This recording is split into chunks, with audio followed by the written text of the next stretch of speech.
How's it going, Gamer community, and welcome to another segment of Gamers Said, where this week we want to know what your take is on the two most common approaches to RPGs, action-adventure games. So this week, we want to know, do you prefer turn-based combat or real-time combat? Let's find out what you had to say.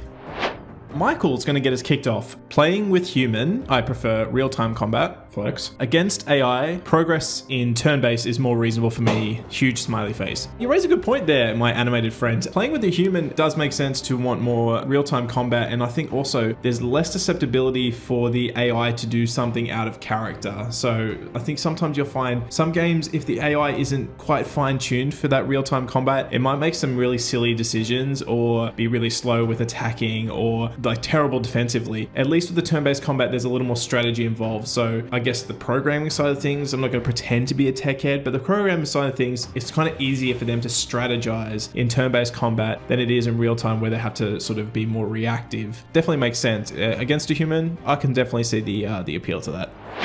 Alright, Ham $12.99. For me, it depends. I can see the value in both. So far as real-time being more realistic, most of the games I play are anything but realistic, so realism isn't something I'm after. That said, sometimes it's nice to go in and just mindlessly beat something up, lol. In my experience with turn-based, there tends to be a lot more strategizing involved. It can be satisfying to come up with a strategy and see it work well. At times when I don't want to have to think though, I'll gravitate towards real-time fighting, because again, mindlessly beating things up can be fun, provided we're keeping it in the video game space, right? I can definitely see what you're saying. For me personally, I've enjoyed a couple of these turn-based combat games, but you do need to be in the mood for it because, as you said, there's a lot more strategizing involved, so I need to use my brain more, which sometimes I don't want to do when I'm playing video games. And, you know, the real-time combat stuff, it can be a lot more reactive and it's a lot more instinctive, so you don't always have to think so much. So yeah, I can definitely see what you're saying. After a big day of work or a stressful day or, you know, a big week, whatever it may be, if I just want to unwind, I'm probably less likely to go with the turn-based stuff just because I don't want to have to think too much. So yeah, good point.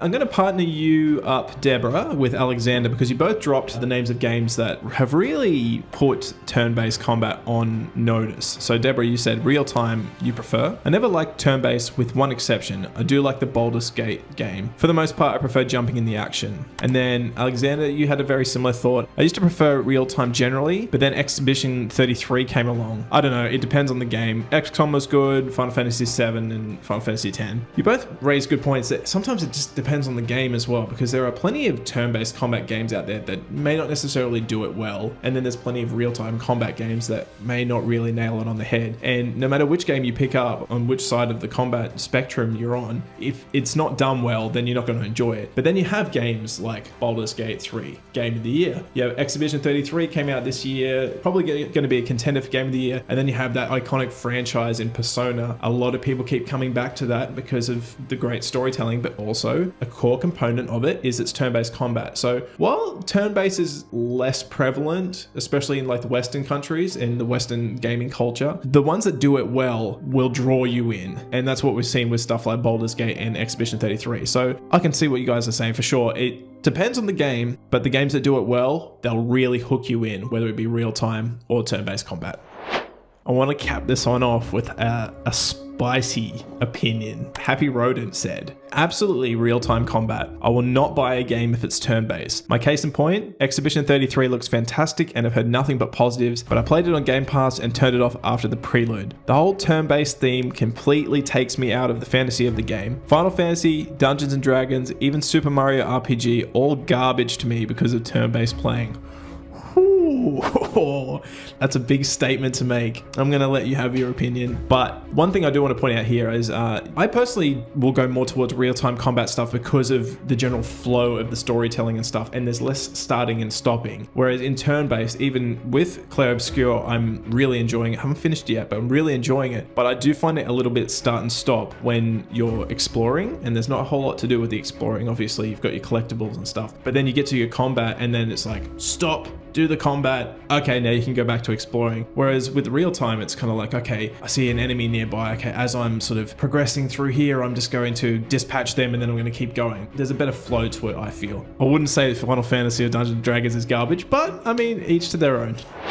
Well, if you ask me this question, I did kind of just allude to it, but I generally will gravitate more towards real-time combat. But in saying that, I was kind of a little late to the party with turn-based stuff. I didn't grow up with the Final Fantasies and the Personas. Bear with me, I'm catching up to them. I'm getting there. But it wasn't until the likes of sort of Baldur's Gate 3 and, you know, Persona 5, all the attention it was getting and all the love it's been getting, and even to this day, Baldur's Gate only just recently dropped its last patch and people are still raving about it. I'm like, I must be missing something here. So it wasn't until those games came about that I started picking up some turn-based stuff. And then of course, Clair Obscura came along and I was taken aback by just the gorgeous visuals and the soundtrack. I'm not surprised it's a Billboard topper. What a great soundtrack. I think all these other elements are going to draw you in as well, but I have noticed it's a lot slower pace to some of the other games I'm used to, maybe something like God of War or Ghost of Tsushima, you know, where it's a lot more flowy. I can definitely see the appeal to turn-based combat. So I would say real-time is a little over, but I think as I'm getting older and start graying, I'm probably going to gravitate more towards the turn-based stuff just because it's at a much gentler pace. Yeah, I can see the appeal to both, and there's certainly no wrong answer. Just depends on what kind of gamer you are, really. You've all made some great points, and it just makes me want to play some turn-based combat, to be honest. Well, that's all I've got time for today, but I didn't get around to all of your comments, but there's some really great points in there. So if you have an opinion on it, feel free to jump into this thread and let us know what you think, turn-based or real-time combat, or should we all just get along and just play all the games? Maybe we should do that. Anyway, if you have an opinion, a spicy take like Happy Rodent did, feel free to submit a thread to us and we'll publish it on the site and then we can talk about it. And then maybe next week I can come and talk about your thread. But in the meantime, I hope you have a great week, happy gaming, and we'll see you around on GameRant.com.